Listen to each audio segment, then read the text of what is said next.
Jóvenes del Uruguay hablan, un podcast donde hablaremos nuestra verdad.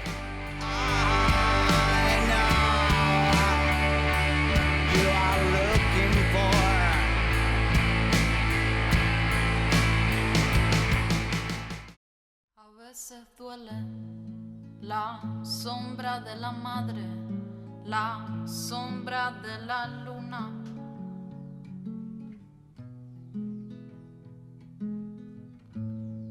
La marca del pasado, ay, que se acumulan en cada luna. El ego agarrado a la inseguridad.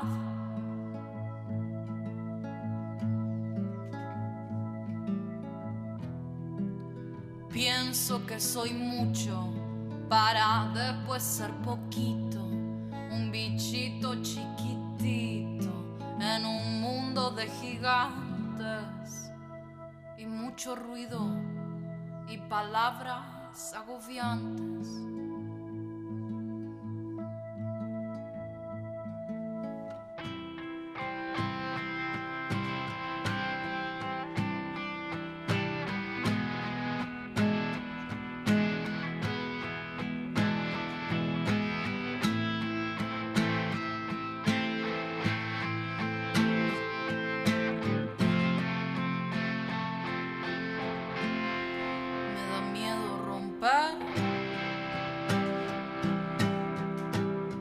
Me da miedo romperlo. Me da miedo volver. Me da miedo volver a no entender el porqué. ¿Por qué?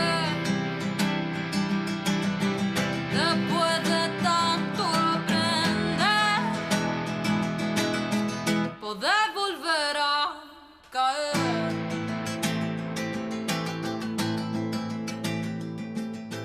Estamos escuchando la canción Junio de la cantautora uruguaya Simona Bustelo, cuya voz volveremos a escuchar en este episodio. Es una de mis canciones favoritas de su primer material musical, Florecer Flores, que salió en enero de este año y lo podés escuchar en Spotify y YouTube. Te dejo el enlace en la descripción. Pregunté en mi Instagram, Flower Uruguay, qué es el arte, y esto fue lo que respondieron. Muchas cosas, pero sobre todo un compañero, un amigo que siempre está ahí. La expresión y concreción de tu alma a través de cosas. En esta segunda parte del episodio Ser artista joven en Uruguay, los artistas invitados, en el orden que iremos escuchándolos, fueron Nando, de 25 años, fotógrafo cada tanto, dice él. Nos conocimos estudiando traducción en el 2016 y me gusta mucho su ojo fotográfico. Sacha, de 24 años, a ella la conocí en un taller de expresión creativa que facilité el año pasado en Casa Inju. Admiro su trabajo porque percibo el amor con el que lo hace. Ella dijo: disfruto de todas las actividades que me hagan conectar con mi creatividad, sobre todo la escritura.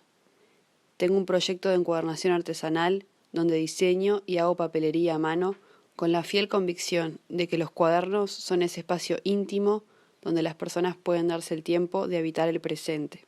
También tenemos a Mercedes, que nació en 1995 en Montevideo. Ella es fotógrafa, escritora y realizadora audiovisual. Su primer proyecto a largo plazo marcó el comienzo del trabajo artístico en la intersección entre fotografía y escritura, así como la exploración en los formatos autobiográficos y autoficcionales. Coordina talleres de narrativa personal y ha trabajado con escuelas de Uruguay, Argentina y España. Además de su trabajo autoral, se desempeña como fotógrafa y escritora para proyectos editoriales. La película Nina y Emma es su ópera prima como guionista y directora. También tenemos a Renzo, su tag es FAR. Él tiene 29 años y hace instalaciones de mosaicos en la calle hace unos 11 años. Empecé a ver sus mosaicos de corazones en las calles de Montevideo allá por el 2016. En la versión audiovisual de este episodio, en mi canal de YouTube Flower Uruguay, vas a poder ver algunos de sus mosaicos. Por último tenemos a Simona Bustelo, de 19 años. Ella es cantante y compositora emergente e independiente que explora distintos géneros musicales. En abril me pasaron su canción Florecer Flores y enseguida me enamoré de su voz. Después escuché el resto de su música y sentí la necesidad de comunicarme con ella para hacerle llegar mi amor hacia su arte. ¿Qué es para vos ser artista? Para mí ser artista es simplemente poder reflejar emociones, imágenes, momentos en diferentes formas, ya sean musicales, de forma fotográfica, plásticas.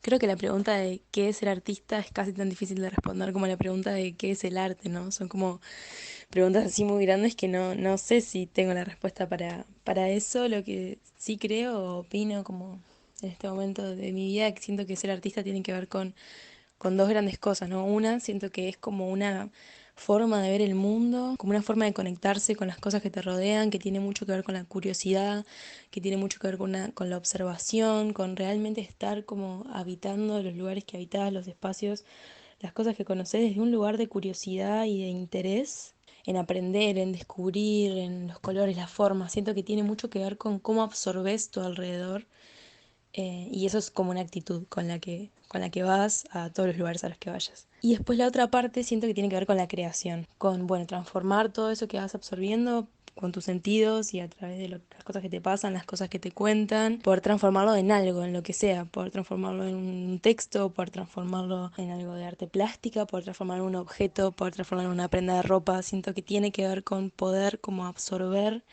las cosas que te rodean, mezclarlo con tus emociones y poder transformarlo en algo, ¿no? En algo que exprese algo. Después lo que eso genere en los demás, bueno, no sé. Creo que ser artista es intentar encontrarle una forma tangible a algo inmaterial. Es la idea de transformar del acto alquímico, de partir de algo que no necesariamente tiene una sustancia o un lugar en el mundo concreto y hacer que así sea. En mi caso, quizás al principio tenía más que ver con conseguir el impulso de la función expresiva y ahora tiene más que ver con esa búsqueda de conexión, con esa búsqueda de generar a través del intercambio humano, conocimiento nuevo y la sensación de estar acompañados y acompañadas en nuestros procesos vitales. Personalmente creo que artista es todo aquel que busca, mediante un medio creativo, transmitir una emoción, busca imprimir algo que le pasa. Y puede ser cualquiera de las dos opciones, ¿no? O alguien que está creando, buscando causar algo en la persona que interactúa con su arte, como quien presta los lentes para que la otra persona vea la realidad como la ve él un segundito, o el artista que busca descargarse, que le pasan cosas, siente cosas y la forma de ventilarlo es el medio creativo. Y no estoy hablando de conceptos complicados, ¿no? Sin ir más lejos, mis mosaicos no buscan que te replantees nada en tu vida. Son simplemente pequeños chispazos de emoción o de alegría o de encontrarte descolocado. Un personaje que conoces en un lugar insólito o una combinación de colores en el gris de Montevideo que te llama la atención. Y realmente no busco más que eso. Para mí, ser artista es algo muy amplio y que tiene, no sé, como muchísimas connotaciones, pero voy a tratar de contarlo en mis palabras. Para mí el artista es una persona que puede contar su vida y transmutar sus vivencias y transmitir una emoción mediante un lenguaje artístico que no es el lenguaje que nos han enseñado a utilizar diariamente como humanos, como mortales. Es agarrar algo mayor, ya sea, en mi caso, la música, el canto, la poesía, pero puede ser la danza, el cine, el dibujo. Nada, conectar con algo mayor. Siento que el artista es una persona afortunada. Es una persona afortunada porque puede vivir la vida mucho más colorida y poéticamente y dramáticamente que muchas otras personas y puede transmutar sus dolores y también sus alegrías con un canal que es mucho mayor a nosotros y eso es hermoso. Contame cómo es tu proceso creativo. Con el tema de la fotografía me gusta salir a caminar muchas veces Y si veo alguna imagen que me evoca algo o simplemente me llama la atención, digo, esto haría una buena foto. Y en ese momento simplemente voy, saco la foto, a veces la retoco un poco y la subo. Mi proceso creativo empieza justamente como en mi vínculo con mi alrededor. Intento mantenerme como en contacto con cosas que me inspiran, con la naturaleza, con textos, con todo el tiempo estar como conociendo cosas y exponiéndome a experiencias, por más sencillas que sean y por más simples que sean, siento que eso te va nutriendo a después las creaciones que quieras hacer, entonces eso es como una gran parte de mi proceso creativo. Después con respecto a la escritura hay como una parte que es muy catártica y simplemente de expresión y después otra que tiene más que ver con el organizar, con el corregir las frases, ¿no? Como primero hay una forma, una parte que es como muy catártica y otra que es como de, bueno, aclarar un poco las cosas, ordenarlas y darle un sentido. Y con respecto a la encuadernación, a mí lo que me inspira mucho en el proceso son los materiales, como que las telas que uso, los colores que tengan, los estampados, los papeles, si son hechos a mano o no, las texturas, sobre todo las texturas y los colores son algo que me inspira mucho y que va determinando como el recorrido creativo y el proceso creativo de cada uno de los objetos que hago, de cada uno de los cuadernos, de los productos. Siento que pensar en cómo lucir esos materiales de la mejor manera en un producto que a su vez sea inspirador para la persona que lo tenga, ¿no? Y que sea un cuaderno en los que la persona se pueda expresar, en lo que la persona pueda escribir, pueda dibujar, como que todo eso me va llevando a generar estos productos. Y bueno, y también pensando en como la funcionalidad también del cuaderno, porque quieras o no, yo me dedico a hacer cosas que la gente pueda usar, entonces me preocupo mucho en que sean prácticos, que sean cómodos y bueno, todo eso va determinando como el proceso de creación de cada diseño. Como me desarrollo tanto en la fotografía como en el audiovisual y en la escritura, el proceso creativo depende un poco de la disciplina específica, pero por lo general, de todos modos, el origen siempre es el mismo y es común a las disciplinas. Tiene que ver con la aparición de una idea, de una sensación, de una emoción o de simplemente una especie de verdad revelada que de golpe me parece imposible no querer crear a partir de ella. Luego, por lo general, lo que hago es dejar que se asiente un poco de forma orgánica y empiezo a prestar atención a el mundo circundante y empiezo también a investigar acerca del tema, a involucrarme desde el punto de vista teórico y de investigación. Y después, por lo general, aunque el formato final no sea la escritura, comienzo a escribir. El proceso de escritura me es de los más asociado a una búsqueda de verdad interior y de también búsqueda de verdades más concretas. Ese proceso de pasar de lo más abstracto a lo que tiene una forma un poco más racional y concreta. Y después sí, ya puede tomar dimensiones visuales en caso de que sea un formato visual. Pero por lo general el comienzo siempre tiene que ver con eso, con una conceptualización teórica, con una idea, con un pensamiento, con algo abstracto que quiero bajar, que quiero transformar en otra cosa. Para el primer momento, para la fase de conceptualización, realmente no tengo un proceso creativo cuando se trata de los mosaicos. Otros medios artísticos sí me provocan tener que sentarme y pensar qué voy a hacer. Con los azulejos como que siempre estoy teniendo ideas y creo que es por lo simple de encontrar algo en lo que esté dispuesto a poner horas de trabajo. Algún personaje que me llama la atención, alguna combinación de colores, muchas veces un material que quiero incorporar a algún proyecto. Me llama lo suficientemente la atención como para que decida crear algo alrededor de eso, como puede ser, no sé, incorporar un espejo y hacer una instalación en la calle con un espejo. Después de tener el diseño hecho, simplemente voy a la ferretería, compro la malla de sombra, compro la silicona, compro los azulejos, voy hasta Montana, compro la pintura, pinto los baches de azulejos, los saco de la plancha y empiezo a pegarlos, uno por uno. Después, en el momento de la instalación, hay veces que tengo spots ya vistos para hacer y hay veces que salgo a buscarlos. Si la pieza es muy grande, invito a algún amigo a ayudarme a pegarla. A veces necesito la ayuda, pero la mayoría de las veces es porque es divertido hacerlo con alguien. Si no, si son como los corazones, que son muchas piezas iguales repetidas, eso sí, salgo con los corazones en la mano y una pistola de silicona a caminar por un barrio de Montevideo y los voy pegando. Siempre de día.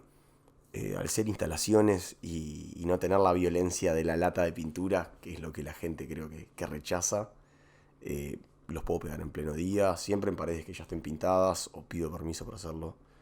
Y después ya está, le saco una foto y me olvido, la pieza queda ahí, ahora es de la calle. El lanzamiento y la presentación de mi álbum Florecer Flores, que es el primer material artístico que lanzo al mundo, cuenta con un proceso de toda una vida, un proceso muy, muy intenso y muy personal de sanar adentro para poder exteriorizar este material. Este es mi primer álbum, es un EP de 6 canciones que, aunque fueron escritas en momentos todas un poco muy distintos de mi vida, todas están unidas por un hilo conductor que es la búsqueda del florecimiento y de la sanación personal y transmutar mis dolores y mis alegrías y contar un poco mi vida en canciones. Todas son canciones muy sinceras que fueron hechas solo con la búsqueda de poder curarme a mí misma y creo que eso es lo que le da un poco de magia porque son creaciones sinceras que no salieron con la búsqueda de ser una canción linda o de ser una canción que le llegue a la gente, sino de que sean canciones que me lleguen a mí, como en esa búsqueda. Muy contenta. En enero salieron al mundo, junté mucha fuerza y mucho valor para exponerme y poder mostrar el material. Las grabé en noviembre del año pasado, del 2022, en una forma de respetar mi arte y de volver vida y forma y solidez a mis canciones que estaban guardadas y que no las mostraba mucho tampoco y necesitaba como darles más amor, que siento que se lo merecían. Muy contenta, sintiendo mucha abundancia, sintiendo que mucha gente se acerca y me cuenta que conecta con lo que quiero contar, que es sinceramente la búsqueda de vivir desde el amor. Y nada, muy feliz. La tercera pregunta es, ¿crees que el público uruguayo valora el arte nacional? Para vos, ¿hay ciertas formas de expresión artística que se valoran más que otras? Siento que el público uruguayo realmente no valora tanto el arte. El más valorado siento que es la música en comparación a cualquiera de las otras.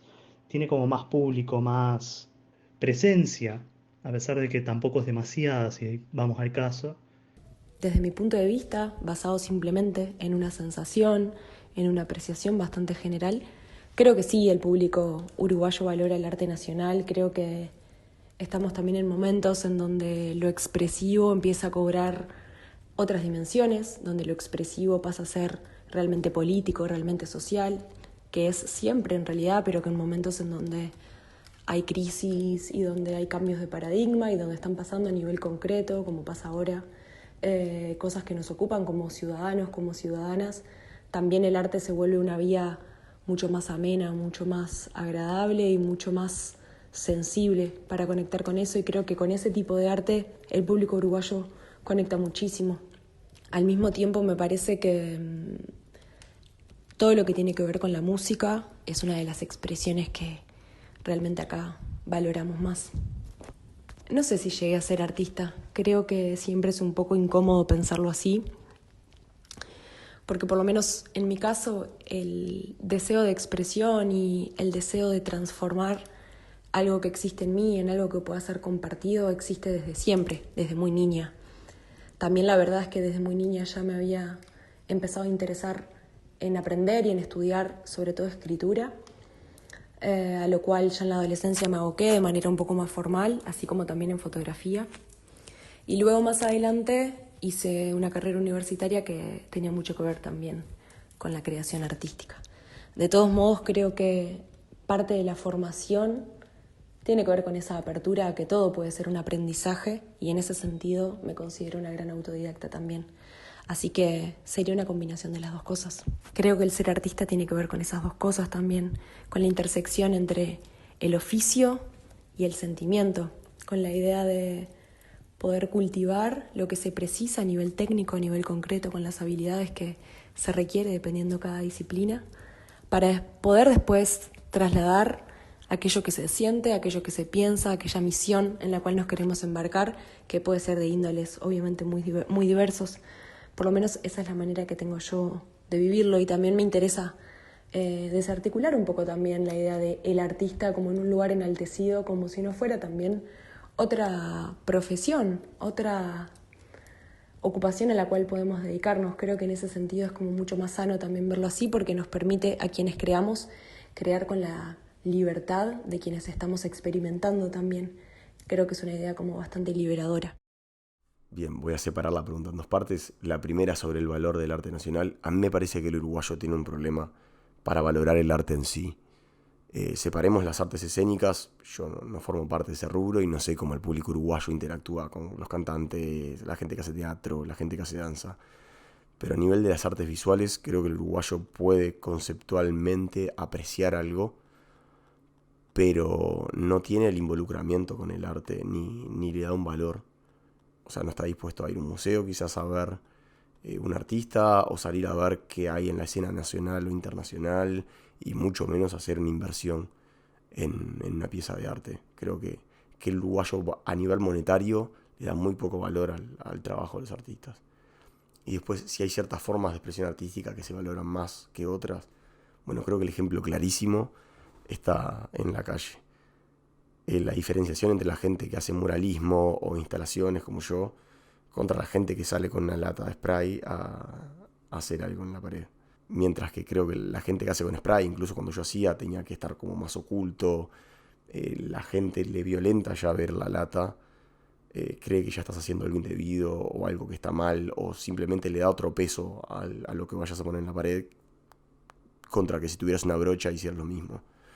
Pero en contraste con las instalaciones, con los azulejos, la gente se acerca a preguntar. Cuando estoy pegando algo, lo hago de día, se acerca a preguntar cómo lo hago, si tengo otros, si tengo un Instagram. Es más como un trabajo previo y no está la lata de pintura, ya no está mal de por sí, ya tiene otro valor, ya es un mosaico, es algo más pintoresco.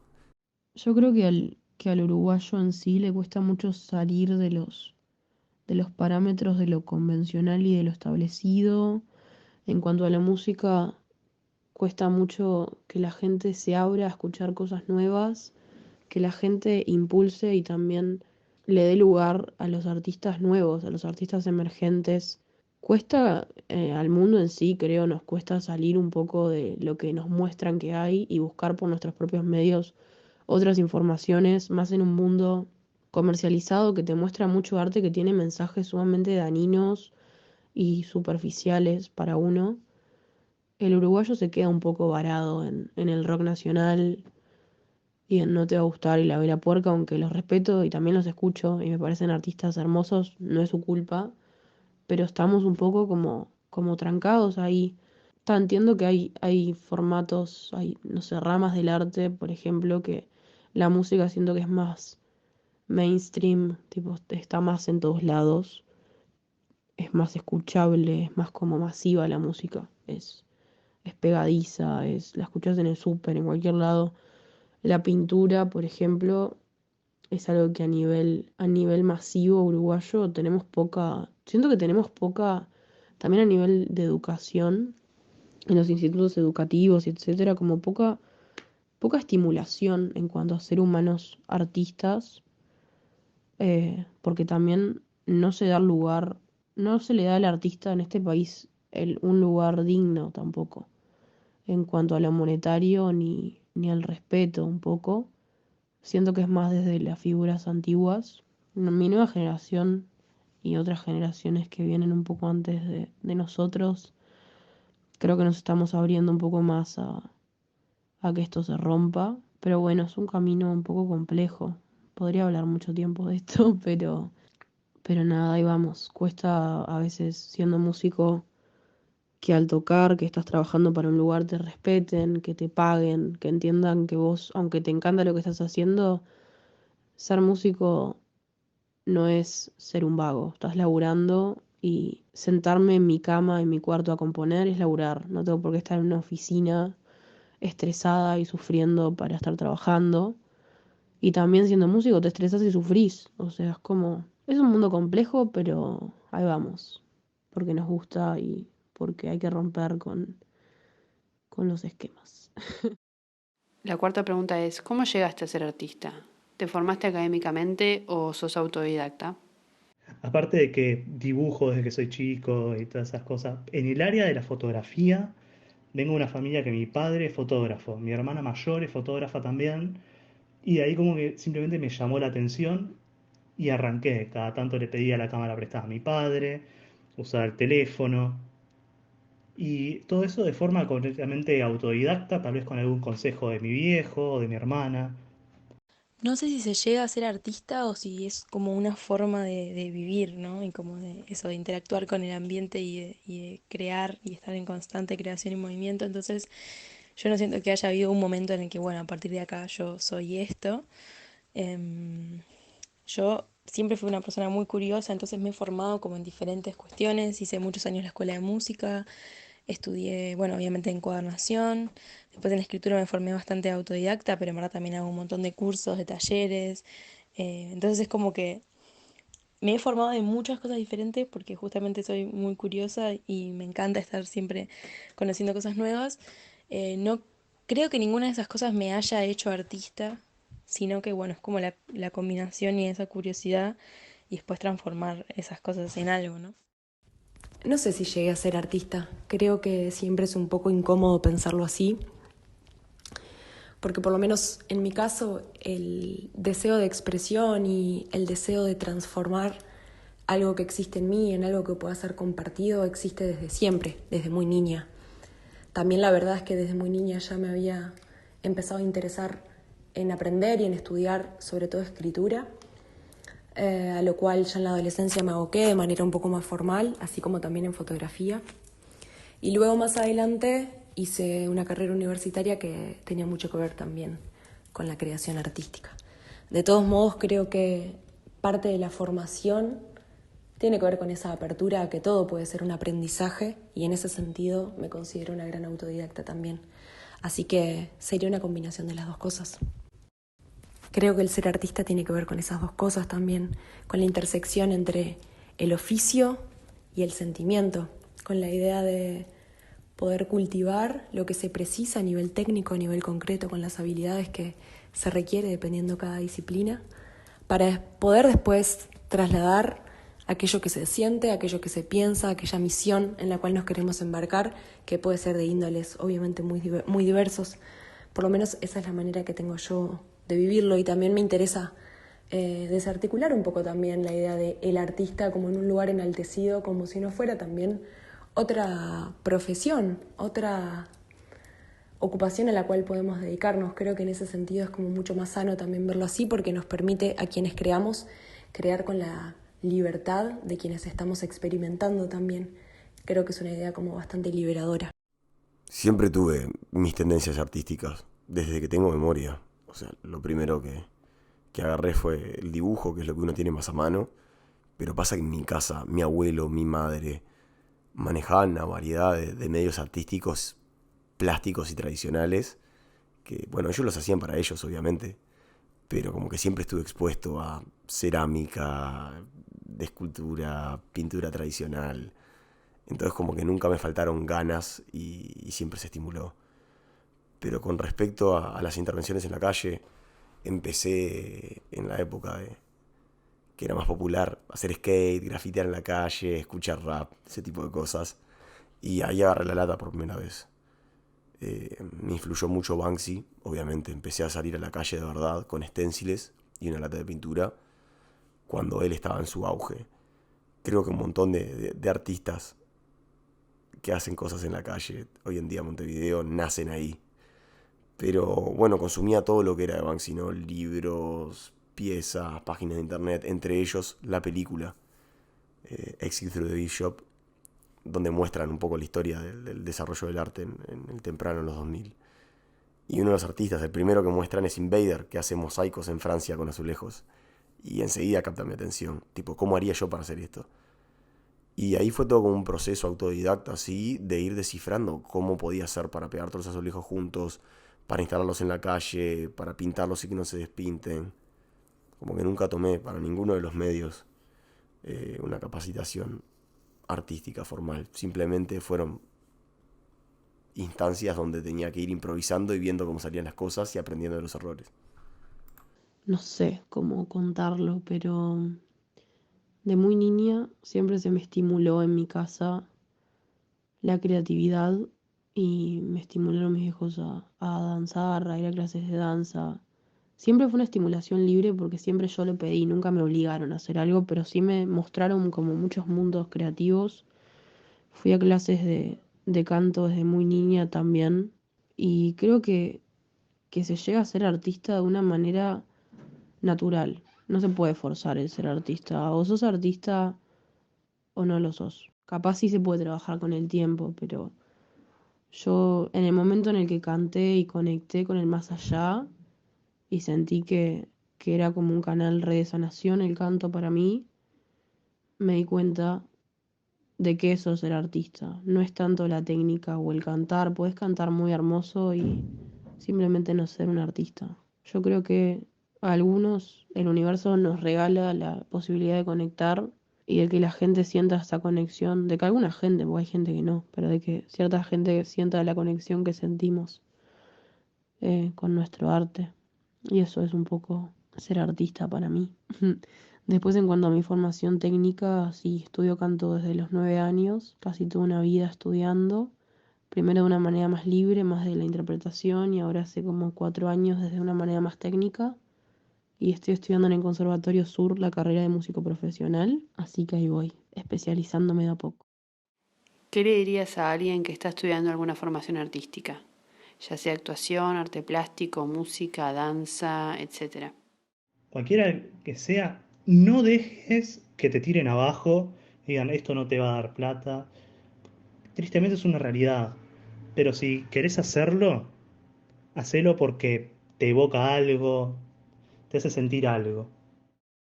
Le diría que es genial, porque nada, creo que está buenísimo poder nutrirse del conocimiento que se ha venido formando en las diferentes áreas, en los diferentes oficios y artes. Y también que explore siempre, o sea, más allá de lo académico y de esa carrera, que se mantenga siempre como en exploración, en crear en conjunto, con colegas, con compañeros, en experimentar con diferentes técnicas, fuera de lo académico, si es académico lo que está haciendo, y bueno, y que sea un lindo camino el que tenga por delante. Creo que si tuviera que decirle algo a quienes estén empezando a incursionar en la creación artística, puede sonar un poco cliché, pero creo que es la única verdad que me animo a compartir como consejo, que es la idea de buscar la honestidad siempre. No se trata de agradar, no se trata de conformar, no se trata de nada, se trata de disfrutar el proceso y de vivirlo de la manera más honesta que sea posible. La mentira, sea cual sea el motivo que nos lleve a ejecutarla, aún las mejores intenciones nos terminan generando la sensación de que nos estamos traicionando. Así que esa búsqueda de la verdad personal creo que es el consejo que me gustaría dejar.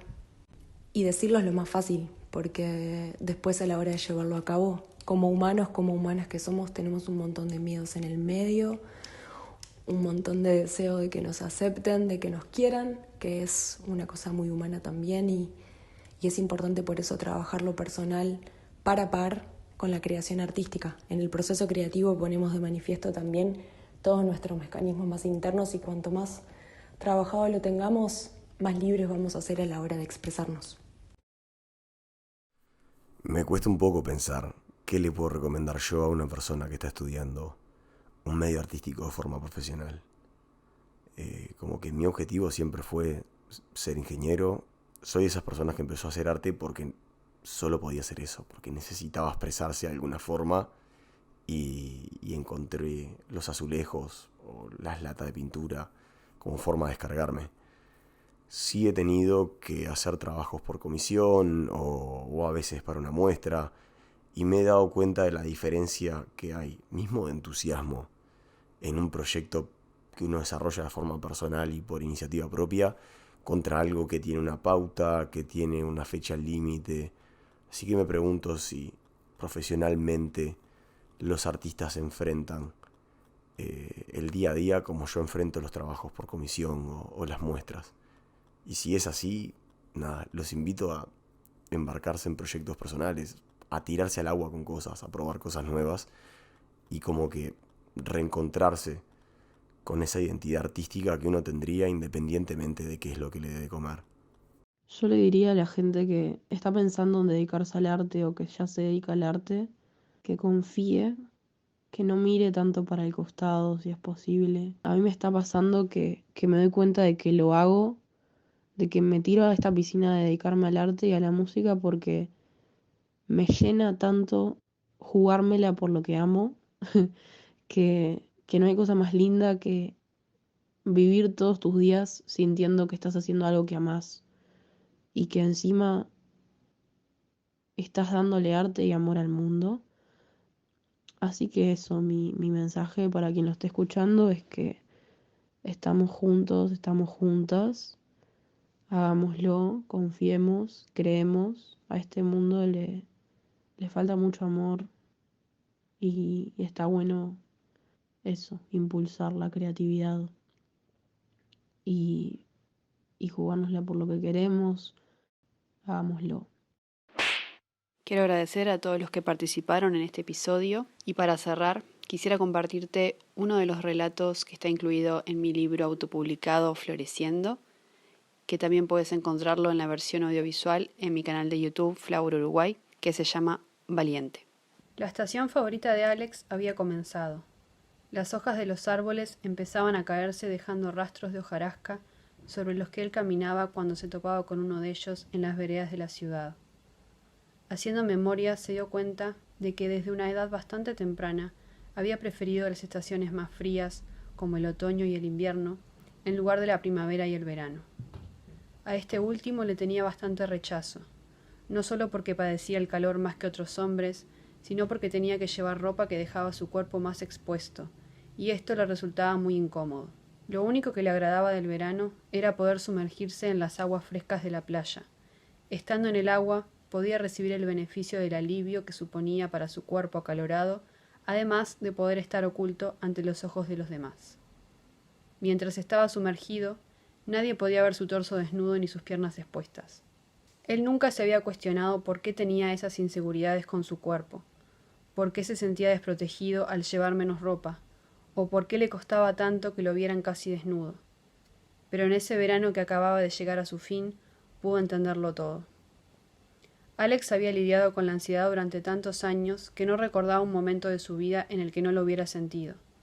Cuando era adolescente, esas sensaciones aumentaron junto con sus inseguridades físicas. Empezó a tener ataques de pánico esporádicos y momentos donde se sentía como si no fuera real, como si estuviera flotando por la vida, sumamente alejado de la realidad. Llegó a pensar que se estaba volviendo loco por sentirse de esa manera tan extraña y consultó con una psicóloga. En aquel entonces no supieron explicarle que lo que le sucedía tiene el nombre de disociación y que es un síntoma intenso y desagradable del trastorno de ansiedad. Tampoco supieron que esos síntomas que él tenía provenían de sus vivencias anteriores y una infancia traumática con la que recién pudo enfrentarse recientemente en la adultez. Cuando, cansado por no poder dormir en las noches, se animó a empezar un tratamiento cognitivo-conductual con otro psicólogo. Este le enseñó a hacer terapia EMDR, una técnica que ayuda a que el cerebro procese eventos del pasado, sobre todo emociones de vivencias traumáticas que no pudieron ser expresadas cuando se sintieron. Si bien esto le resultaba sumamente desafiante, ya que le costaba bastante animarse a sentir sus emociones y expresarlas ante la presencia de otra persona, el hartazgo ante su situación vital fue más fuerte que el miedo. Tuvo varias sesiones en las que sentía emociones y sensaciones en distintas partes del cuerpo, como tristeza, miedo, opresión en el pecho, hormigueos en la espalda alta. En cada sesión aparecía algo distinto de la anterior, pero no evocaba ningún recuerdo, y esto lo frustraba. Él quería saber qué le había pasado, comprender la raíz de su rechazo a su cuerpo y de todas esas incomodidades que sintió manifestándose en él desde pequeño. Su psicólogo le explicó que no siempre aparecen recuerdos, y que poder contactar con las emociones reprimidas es en sí mismo un avance. Tuvo que admitir que en parte estaba de acuerdo con él, porque por primera vez en bastantes meses había podido dormir por las noches. Aún así, seguía convencido de que hasta no tener algún recuerdo, no iba a poder deshacerse de esa disociación que seguía experimentando en su vida cotidiana. Esto no se lo iba a admitir al profesional que lo trataba, era algo que se reservaba para él. Sucedió una semana antes de las fiestas de Navidad. Estaba en el trance en el que entra cuando su terapeuta comienza con la estimulación bilateral visual de la técnica EMDR. Entonces se vio a sí mismo de pequeño. Sentía que tenía unos 4 años de edad. Llevaba puesto su short azul de baño y se encontraba en las duchas del club deportivo al que asistía cuando estaba en el jardín. Sintió el frío en su cuerpo, se vio mojado y pudo olfatear el olor fuerte del cloro en su piel. Un rostro familiar apareció en su memoria, el del profesor de natación. Lo vio acercarse a él y sintió cómo le quitaba la gorra de baño. «Alex, estás tiritando». Alex sintió en el presente cómo empezaba a tener escalofríos. Su psicólogo le preguntó si precisaba detenerse. Él se negó con la cabeza. Sentía que su cuerpo reclamaba toda su atención en ese momento. El profesional continuó con la estimulación para que pudiera continuar en el trance. Esta vez vio a su profesor de natación envolviéndolo con la toalla de Mickey Mouse que le habían regalado para su cumpleaños. Era una de esas toallas que tienen capucha, por lo que le cubría la cabeza y el resto del cuerpo. «Vamos a sacar ese shortcito que está todo mojado». Alex llevó sus manos pequeñas a los costados de su cadera, siguiendo las palabras del adulto, pero éste lo detuvo.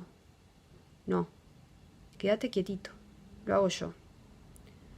Alex empezó a sentir que su corazón se aceleraba. Era una sensación bastante familiar para él. Era lo que solía sucederle al comienzo de sus crisis de ansiedad. Por eso no se asustó. Por el contrario, lo tomó como un indicio de que lo que estaba recordando era relevante. Lo siguiente que apareció en su mente lo dejó inmóvil. Sus piernas estaban pesadas, sus brazos se sentían trabados a los lados de su cuerpo.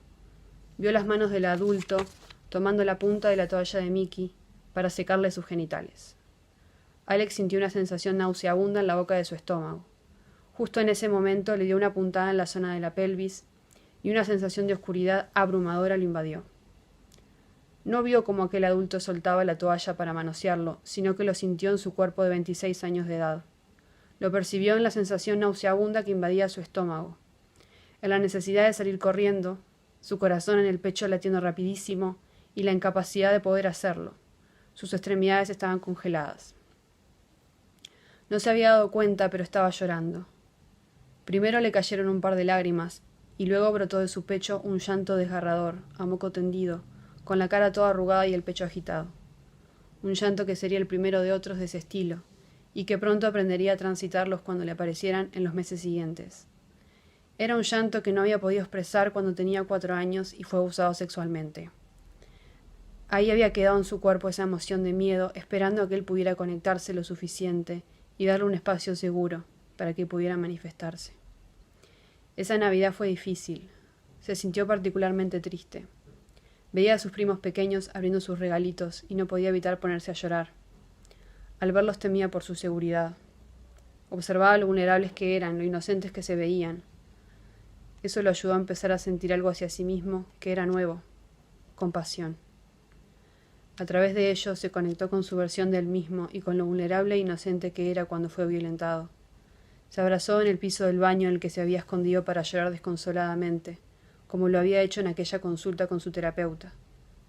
Luego de lavarse la cara, se miró al espejo, se observó a sus 26 años y, sintiéndose aún algo mareado mientras recuperaba el ritmo normal de su respiración, atinó a sonreír y decir en voz alta: «Sos valiente».